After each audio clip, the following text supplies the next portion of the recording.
business owner took legal action after she says the mayor refused to sign paperwork she needed to open her business. Virginia Waldron was in the court for today's hearing. This is the third time this year that this case has been before a Cook County judge.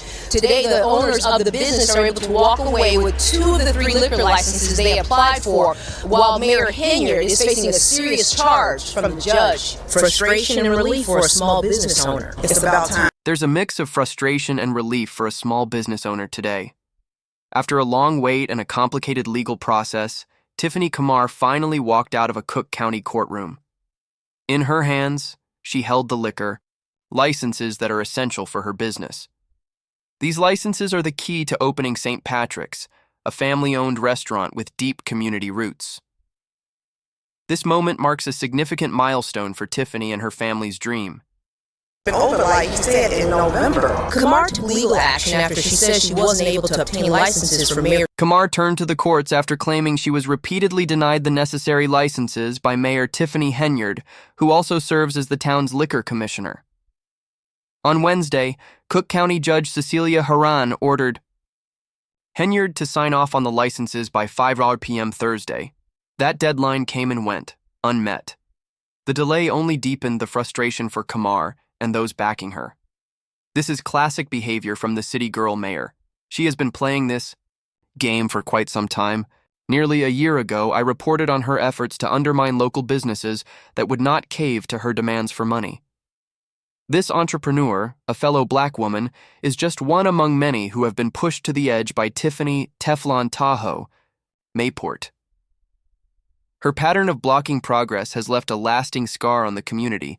CHOP has been standing in her way, denying the licenses she needs to get her restaurant off the ground, forcing her to bleed money. On top of her financial losses, she had to invest even more time and resources to take the mayor to court. The legal battle drained her energy and distracted from her mission to build something valuable and lasting. But now the business owner has scored a major victory, while Tiffany Tahoe faces a criminal contempt charge. This result is more than just a courtroom win. It is a milestone in the broader fight against corruption and unchecked authority. For Kamar, it represents more than a permit. It symbolizes a step toward justice. Friday, Henyard signed them after the judge threatened her with contempt. After the licenses were signed, the judge found Henyard in indirect criminal contempt, but she wasn't taken into custody. There are different kinds of contempt. What that means is that in the presence of the court, the mayor was disrespectful to the authority of the court because she was asked by the judge, will you sign the licenses, yes or no? And instead of answering the judge's question, she was... Max Solomon, representing Henyard, insists it is crucial for the public to know that today's signed documents involved a second entity, and that, he claims, was the sole reason behind the delay. He says this clarification should resolve any confusion surrounding the timeline and explain why the process did not move faster. But Kamar sees it differently. She says the drawn-out ordeal has cost her valuable time and a significant amount of money, and now she wants Henyard to face consequences. Beyond the financial toll, the emotional strain of trying to launch her dream amid constant roadblocks has taken its own price. Kamar is now focused on seeking accountability for the setbacks she has endured. We want her to be fined, we want her to pay my client's attorney's fees, and we want damages. We are wasting money every day. This building, nice building that people could have used, and jobs. As for that criminal contempt charge, the judge is giving Mayor Henyard time to respond. This matter heads back to court next week. Reporting from Daily Center, I'm Regina Waldron. Frankly, the judge should have locked her up for that contempt charge, just like they would have with anyone else. Her belligerent behavior is nothing new. It is practically routine for the city girl mayor. That restaurant should have been open already, bringing revenue into the village. Instead, Tiffany Tahoe sat on those licenses, just like she has with countless other businesses, all while racking up charges on village and township credit cards. And let us not forget, this is not just speculation. Over a year ago, a whistleblower came forward, claiming Tiffany Tahoe instructed staff not to issue licenses to anyone who did not align with her politically. I saw it firsthand. What she did to me, and others, was simply wrong. Saisha Williams, is one of 3 former employees now suing Mayor Tiffany Henyard and the village of Dolton. Williams says the workplace went downhill fast, especially after the mayor began asking her to carry out shady orders, like withholding permits and licenses from anyone who refused to donate to her campaign or who had fallen out of favor. Williams says she tried to speak up but was later reassigned to the water department and eventually fired. At that time, I was the only one who knew how to process business licenses, and yet they still moved me, she said. I remember covering this story back then. It was already clear that the city girl mayor was punishing business owners who would not play by her rules or contribute to her political machine. So it is no shock she pulled the same stunt with this latest entrepreneur. It is unjust and absolutely out of control. Now, though, Tiffany Tahoe is facing even greater trouble.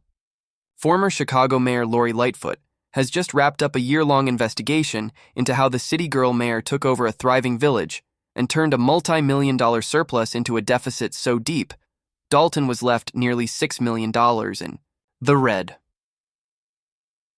Just last night, the community gathered for an important update. Take a look. Lightfoot investigation. Good evening, I'm Erica Sargent, and I'm Joe Donan. We begin at 6 with breaking developments, a long-awaited investigation into a suburban mayor's financial management is about to be revealed. The village of Dolton is facing a staggering deficit, and residents want answers. We are reporting live from the Dolton Park District, where former Chicago Mayor Lori Lightfoot is just minutes away from presenting the findings of her investigation. Ari Monter is on the scene. Ari, you have followed this story from day one. What can we expect? Well, Erica and Joe, Mayor Lori Lightfoot arrived just 4 minutes ago. Her report is expected to reveal fresh details about financial mismanagement here in Dolton. This is being presented as the village's official financial report. As you can see inside, the room is packed. Only a few seats remain. The session is scheduled to begin momentarily. Last year, Dolton trustees brought in Lightfoot to investigate missing financial records that Mayor Henyard allegedly withheld. A few months ago, Lightfoot offered a preview of her findings.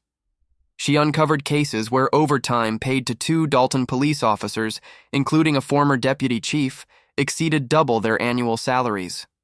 She also revealed that Dolton spent $40,000 on Amazon in a single day, despite the village not having an official Amazon account. But the most staggering find? The village is operating $3.5 million in the red. And remember, Mayor Tiffany Henyard was against this probe from the beginning. She vetoed it, only for her veto to be overridden by the board. Residents turned out, in large numbers, eager to hear the results for themselves. So why did you come out tonight? Because this is history. We've been fighting for this transparency for 4 years. Some may wonder, why spend money to investigate missing money? One attendee put it simply, it takes money to find money. This was a special town hall, not a regular board meeting. Mayor Henyard was not even required to attend. And unsurprisingly, she did not show. Her usual attitude? Whatever, I do what I want. But Lightfoot's investigation has now thrown Dolton's spending under a harsh spotlight. Trustees first raised the alarm in 2021, and the report now confirms Mayor Henyard's administration actively misled both them and the public. The Dolton Fieldhouse was filled with anxious residents wanting to know what really happened. I'm very disappointed, said longtime resident Anthony Williams. He came to hear the full story because many in the community had only heard fragments. The report confirms the village's credit card use spun wildly out of control. The trustees were often kept in the dark, unable to see purchase records. Between 2022 and 2023, Dolton racked up nearly $780,000 in credit card spending. Lightfoot says she could not even determine what many of those purchases were for or whether they had anything to do with legitimate village business. Her efforts were repeatedly blocked. The report makes it clear. Mayor Henyard and her inner circle deliberately concealed the village's true financial status. Much of this deception is laid out in Lightfoot's final report. Back in August, during the early stages of this investigation, critics dismissed it as a waste of taxpayer money. That sparked serious concern among those campaigning for office and pushing for reform in Dolton. It wasn't just the mayor's actions under the microscope. It was the entire legislative body, including the trustees, who were questioned over how they had allowed things to spiral. Still, current board members defended the decision to bring in Lori Lightfoot, saying her involvement was the only way to truly uncover the truth. Once trustees stopped receiving financial updates, they knew something was off. After years of hitting dead ends, Lightfoot's final report finally shed light on the mess. You might recall that $40,000 Amazon spending spree in a single day. At the time, Henyard claimed the purchases were for a village ice rink, but that rink? It never opened to the public. While the findings raised eyebrows, it is important to clarify, this was not a criminal investigation. Mayor Henyard continues to deny any wrongdoing. Reporting live from Dolton, CBS Chicago's Jermont Terry shared that Lightfoot's probe also raised red flags about financial decisions in Thornton Township. Tomorrow's township meeting could be a turning point. It will be the first since new trustee Stephanie Weed was sworn in last week. With her now seated, the township board officially has a quorum, even if Supervisor Henyard refuses to attend.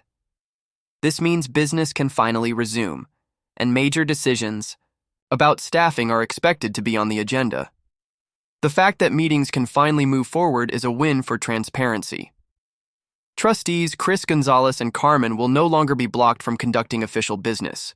Still, despite all the findings, there are residents continuing to defend Mayor Henyard, even though she kept the trustees locked out of Dolton's finances for over a year while spending wildly behind the scenes. Just in 2023, Henyard's credit card usage in Dolton exceeded $700,000, and that figure does not even include the reckless spending in Thornton Township, where she also held authority. Before Henyard took over, Thornton's credit card limit was around $30,000. She had it bumped up to $200,000 and burned through it like there was no tomorrow. To be honest, if I had not blown the whistle on this via YouTube nearly 18 months ago, she would still be doing it unchecked. No movement from the district attorney, no action from the governor. The only people consistently sounding the alarm? Regular citizens of Dolton, the real watchdogs, who have been holding her accountable since day one. They kept calling it out, demanding answers and pushing for someone to finally pay attention. And let us be very clear, this is not just financial mismanagement. It is misappropriation of public funds. People have been asking for months, where are the federal authorities? My answer? They are coming. Mark this moment. Tiffany Henyard will be indicted this year. Expect it to happen between April and July. The feds already started circling. They did not go after her inner circle for no reason. Her time is running out. Now I want to hear what you think. Drop your thoughts in the comments. Are you surprised by any of this? Or have you been following the pattern all along? Special shout out to Roland C. for your ongoing support, and to Creed, Charles, Ag, and Samuel as well.